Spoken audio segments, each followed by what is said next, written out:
So why Costa Rica? This fundamental question will either have you in Costa Rica feeling successful or going back to the States with your tails between your legs. Let's get into it. So in the previous videos, we talked about your why of moving from the United States. And that was part of a question of what are you running from? Now the question we're going to address today is what are you running to?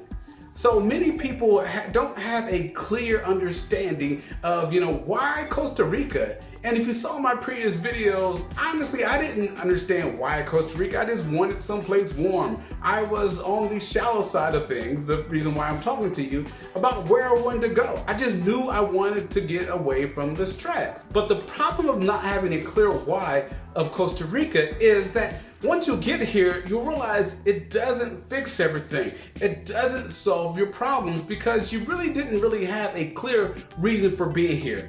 Yes, once the beaches were amazing on TV, but they get played out soon enough.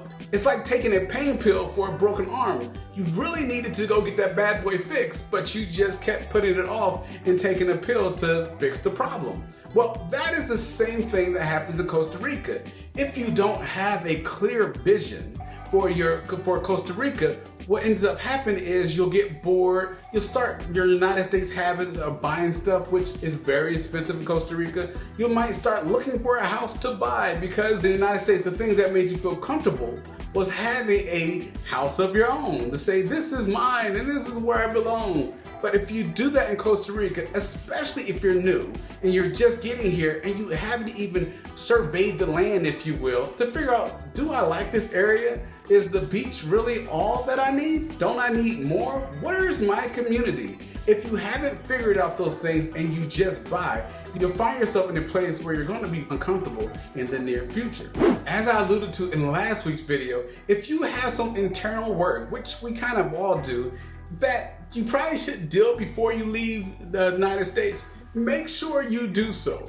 But when you're here in Costa Rica and you're figuring out your whys, because your whys are going to look differently standing in the United States at Costa Rica than when you actually land in Costa Rica. Your whys are going to change and adjust and evolve. One of your whys is going to have to be, what is my purpose here in Costa Rica? And it's not just myself, it's, my family members, yeah, I just saw my kids playing on the beach and that'd be great, but what about a life? What about community? What about friendships? How do we incorporate all of that? What do we do with the challenge that they don't speak Spanish just yet? How are we going to be gentle to not only them but ourselves to figure out, hey, it takes time, but when you get it, you'll have all these friends, or you'll have a lot more friends than you had when you couldn't speak the language at all. How do you deal with those things, and are those things actually part of your why and your purpose for being in Costa Rica? And if they're not, I'm going to suggest that you put some of those things in there. Why do you want to be in Costa Rica if you're going to have to make all those changes? For me, one of the things I learned is changing can be exciting. Last week I talked about comfort zones. It allowed me to grow. You can only grow outside of your comfort zone. If you always stay comfortable, even in Costa Rica, then you don't actually grow. Because the country, the place, or no matter what part in the world you are, you're going to have to deal with you. And so you're going to actually have to find that, okay, my why has to be clear enough that allows me to grow. Yes, I can be here for the weather. That's cool. The beaches are great. But do I want community? Why do I want community? Why do I want communities with Latinos? And I will recommend having community with Ticos because, again, if you only have community with either tourists because you're in a tourist area, they're not going to have the same viewpoint of being there because they're going to be in and out. This is a vacation for them and this is your life. Or only expats because they only have the expats view, especially if they're stuck in that small bubble just as you are. Now, if they're expats that, of course, know Ticos, know the area, know people, that's different. But, if you're just stuck into a small bubble with the same customs and culture, then you're not going to actually be able to grow. You're staying in your comfort zone. And so when you're thinking about your why of Costa Rica, you got to make a why that's deeper than the weather. It's deeper than, I think my kids will look good than the Christmas pictures that I'm going to send out at the beach in December. The other part of your why, which I will challenge you to think of, does your why include other people than yourself? So a lot of times when we think of the why, it's like, well, I will feel better at the beach. But how are you going to help the Costa Rican environment? What are you going to do? What are you going to provide? Do you have a purpose? And yes, I will say that this takes time to actually learn. This is one of those things that your why will probably come once you get on the ground, because you'll see things for yourself. But you got to take the time to get accustomed to the culture. You just don't say, well, I'm going to help you with this, I'm going to help you with that, and they don't actually care about that. You're not really helping somebody if you're forcing your help on them.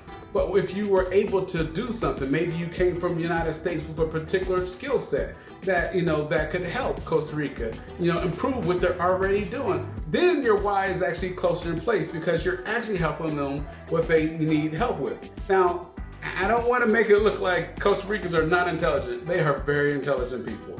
Doctors, scientists, and stuff like that. So when I'm saying helping people, I'm talking about, and this is just an example, two scientists getting together and talking about stuff that they hadn't talked about, or two, I don't know, librarians, whatever your skill is that you're helping, and people in such a way that not only are you receiving a benefit, but they're receiving a benefit.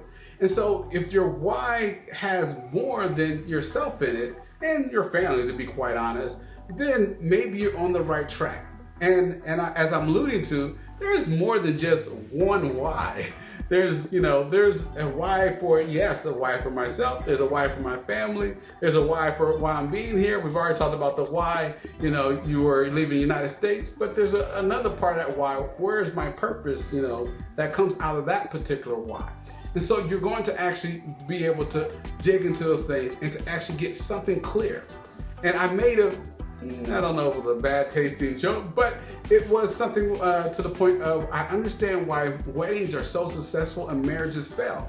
Because a lot of times people understand, oh, I love this person, I'm going to set a date, we're going to set a time, we're going to go, and they put all the details in the planning of the coloring or where people are going to sit. But then when it comes to the marriage, there's like nothing. It's like foggy. It's like, oh, I don't know, one day we'll have kids. I guess we'll get a house.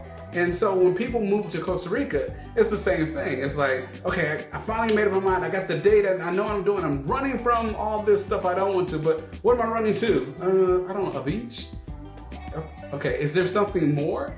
Because if there's not anything more, what happens over time after the honeymoon phase is over, after the beach has kind of lost its luster, then you're like, okay, why am I here? And you're like, well, maybe Costa Rica isn't for me.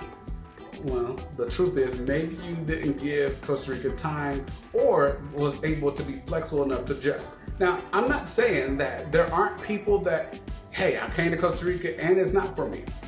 That could be. But there's definitely other people that didn't come with it with the right perspective. Didn't look at it, what is the why? Why am I being here? Why did I choose Costa Rica? Yes, I'm away from the stress of the United States, but did I deal with those stress here? Am I continuing to work on myself? Am I continuing to help others? Am I continuing to grow? Did I find a community? Those questions actually leave you more sound and in a sound place when you're trying to discover why you want to be in Costa Rica. Because you are going to actually, at some point, have to start over. Because when you leave the United States, at let's say the age of 40, as an example, you've had 30 years of friends or longer, and you got a family. Even if you're coming to Costa Rica to allow your family to have new experiences, you're still going to have to start over. Things are going to be new. You're going to have to find a new community, new friendships, maybe even new church group.